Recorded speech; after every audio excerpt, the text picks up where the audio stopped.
할렐루야, 성도 여러분 반갑습니다. 구봉주 목사의 묵상. 오늘은 엘리자베스 엘리엇이라는 그런 주제로 이야기를 나눠보려고 합니다. 1956년도에 이런 일이 있었습니다. 미국이 발칵 뒤집히는 그런 사건이 하나 있었습니다. 사건이다 그러면은 어떤 범죄가 아니라 미국의 전도 유명한 짐 엘리엇이라는 사람이 선교사로 부르심을 받았습니다. 이 사람은 운동도 잘하고 대학교에서 제가 제 기억으로는 확실하진 않습니다. 제 기억으로는 무슨 어떤 부서의 회장도 하고 전도 유망한 그런 청년이었습니다. 그런데 이 짐 엘리엇이 다른 선교사로 헌신한 네 사람과 함께 이제 에콰도르의 와우라니 부족이라는 곳, 그 사람들을 이제 전도하기 위해서 그 땅을 밟았습니다. 선교 훈련도 받고 또 아내들과 자녀들을 데리고 그렇게 이주를 했는데 이 5사람이 선교를 하기 위해서 배를 타고 가서 섬에 내렸어요. 내렸는데 그 섬에 내리자마자 와우라니 부족의 창에 의해서 찔려서 다 모두가 죽게 되었습니다. 사망하게 되었습니다. 그러니까 전도도 제대로 해본 적도 없고 그냥 배에서 내리자마자 그냥 살해당한 것이죠. 그래서 미국에서 이 사건이 대서특필이 되었습니다. 기자들은 이렇게 얘기를 했다고 합니다. 아까운 이 5명 그냥 목숨을 잃어버렸다고. 그런 식으로 기사를 내고 그렇게 됐습니다. 왜 그들이 거기에 갔어야만 했느냐. 선교도 좋지만 왜 꼭 그렇게 해야만 됐었느냐. 그런 얘기가 많이 나왔다고 합니다.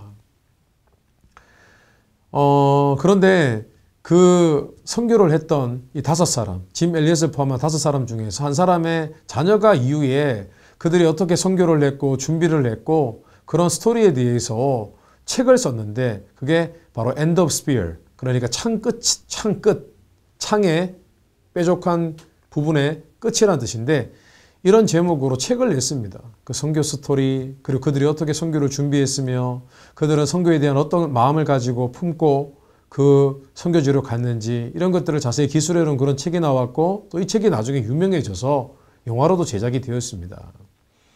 그런데 이 짐 엘리엇과 그 외에 4사람의 이 선교사님들이 참 기독교적인 관점에서 선교적인 관점에서 참 위대한 일을 하신 분들이죠.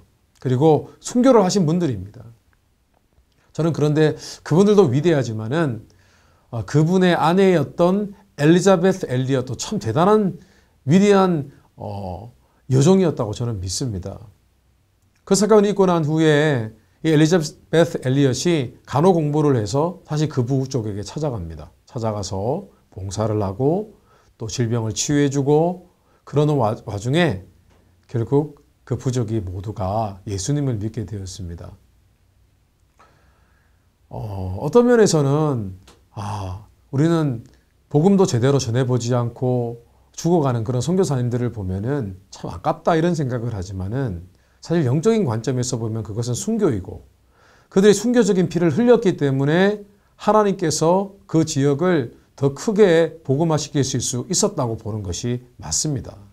실제로 순교의 피가 흐른 곳에는요, 복음의 역사가 더 왕성해집니다. 사단의 역사들이 눌려지고 복음의 역사가 왕성해지는 것은 분명한 일입니다. 근데 이 엘리자베스 엘리엇이 남편의 죽음을 헛되이 하지 않기 위해서 그는 다시 선교지로 돌아갔고 하나님의 기쁘시게 하는 일들을 해내고 말았던 것입니다. 근데 저는 이 엘리자베스 엘리엇이라는 이 여종이 그 당시에 책을 냈었습니다. 그러니까 이 선교팀의 자녀가 이 창끝이라는 책의 제목의 책을 내기 전에 이미 엘리자베스 이 엘리엇은 책을 자신의 남편이 죽은 지 2년 후에 책을 출판을 했는데 그 책 제목이 무엇이냐면은 전능자의 그늘 아래라는 책이었습니다. 근데 이 엘리자베스 엘리엇이 이 책을 쓴 목적이 있었습니다. 그 목적이 무엇이냐면 당시 대부분의 기독교인들이 많은 이 미국 땅의 사람들조차도 자신의 남편의 죽음에 대해서 이것은 순교다. 하나님께서 이 일을 통하여 역사하고 계신다. 그렇게 기사를 낸 것이 아니라 모두가 아까운 죽음으로 보았습니다. 헛된 죽음으로 보았던 것입니다. 그러나 엘리자베스 엘리엇은 마음에 확신이 있었습니다. 이것조차 하나님이 개입하시고 역사하셨다라는 라는 것을 그녀는 얘기하고 싶었습니다. 그리고 이후 실제로 가서 하나님의 역사를 자신의 삶의 헌신을 통하여 보여주었죠. 근데 엘리자베스 엘리엇이 자신의 책에 전능자의 그나라에서라는 이 책에서 이런 얘기를 합니다. 하나님의 전능하심에 대해서 설명을 하는데 우리는 보통 하나님의 전능하심 그러면 하나님은 전능하시기 때문에 능력이 있으시기 때문에 모든 일을 하실 수 있는 분이다. 그렇게 생각을 하지 않습니까? 그런데 엘리자베스 엘리엇은 이렇게 얘기를 합니다. 하나님의 sovereignty, 하나님의 전능하심이라는 것은 그냥 모든 일이 잘 되고 모든 일이 능력 있게 되어지고 성취되어지고 그런 것이 아니다. 실패도 있고 실패도 허락하시고 또 하나님께서는 그 전능자이신 하나님을 믿는 사람들 통해서 하시는 역사와 능력이 바로 하나님의 전능하십니다. 이렇게 소개를 하고 있습니다. 그래서 그녀는 이렇게 말하고 싶었던 겁니다. 자신의 남편이 결코 헛된 죽음이 아니라 비록 그들이 실패한 것 같았지만은 하나님은 그 순교를 통해서 더 큰 역사를 이루실 것이다. 그렇게 이야기를 한 것입니다. 저는 이 엘리자베스 엘리엇이 자신의 책 전능하신 하나님의 그늘 아래라는 이 책에서 하나님의 전능하심에 대해서 그녀가 정의한 내용이 참 의미심장하게 다가왔습니다. 맞습니다. 하나님의 전능하심은요, 오직 하나님께 헌신하고 이 세상에 썩어 없어질 것들을 위해서 사는 사람이 아니라 천국의 영원한 것들을 위해서 사는 사람들에게 주어지는 하나님의 특권인 것입니다. 그래서 저는 이런 생각을 해보았습니다. 우리가 만약에 정말 하나님을 믿는다면은 우리도 이 세상에 살면서 하나님이 기뻐하실 만한 영원한 것들을 위해서 우리의 자신을 희생하고 헌신하는 그런 모험이 필요하지 않은가, 그런 생각을 해보았습니다. 엘리자베스 엘리엇은 그저 선교사의 아내일 뿐이었습니다. 그녀에게 무슨 힘이 있었겠습니까? 그런데 그녀는 하나님의 전능하심을 입증해 보이고 싶어 했던 것입니다. 그리고 그녀는 자신의 남편을 죽인 그곳에 가서 그들을 용서하고 그들을 위해 봉사했고 그들에게 복음을 전했습니다. 그랬더니 하나님의 전지전능하신 능력이 그녀가 하는 일 가운데 역사했던 것입니다. 성도들 어떻습니까? 우리는 전지전능하신 하나님의 역사를 우리의 삶을 통해서 보여주고 있는지요? 그 방법은 하나밖에 없습니다. 우리가 비록 연약하지만 아무것도 할 수 없지만 어쩌면 우리도 짐 엘리엇처럼 큰일, 많은 일 해보지 않고 그냥 하나님께 잠깐 헌신했다가 또 천국 갈 수도 있습니다.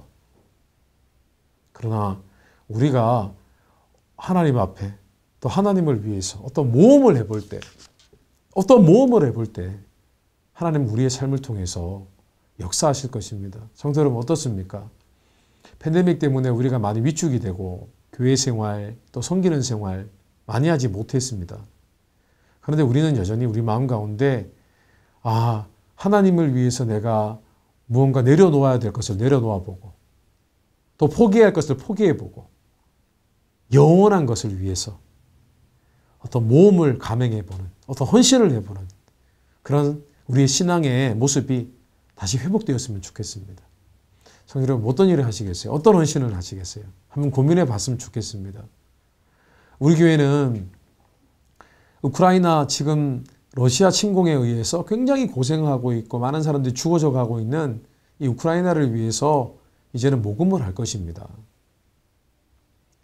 모금을 해서 성도님들의 헌금을 받아서 그 헌금이 모이면 그 헌금과 같은 액수의 재정을 또 교회 재정으로 충당을 해서 2배로 만들어서 우리는 우리 교단에서 지금 모금하고 있는 우크라이나를 돕는 이 모금에게 헌신할 것입니다. 선생님 우리도 함께 동참했으면 좋겠습니다. 어쩌면 또 모르지요. 우크라이나 난민들이 200만 명이나 지금 머물고 있는 폴란드에 가서 또 폴란드에서 우리가 봉사하게 될지요. 우리는 신앙의 모험이 필요합니다. 신앙의 모험이 있어야 전능하신 하나님의 능력을 경험하게 되는 것입니다. 우리는 능력이 없죠. 그러나 우리가 믿음으로 나아갈 때 하나님께서는 우리를 통하여, 연약한 우리를 통하여 하나님의 일을 하실 것입니다. 성도 여러분, 우리가 다시 신앙의 헌신을 위해서, 수고를 위해서 또 다시 한번 결단하는 그런 시간 가졌으면 좋겠습니다. 오늘 구봉주 목사의 묵상 여기까지입니다. 감사합니다.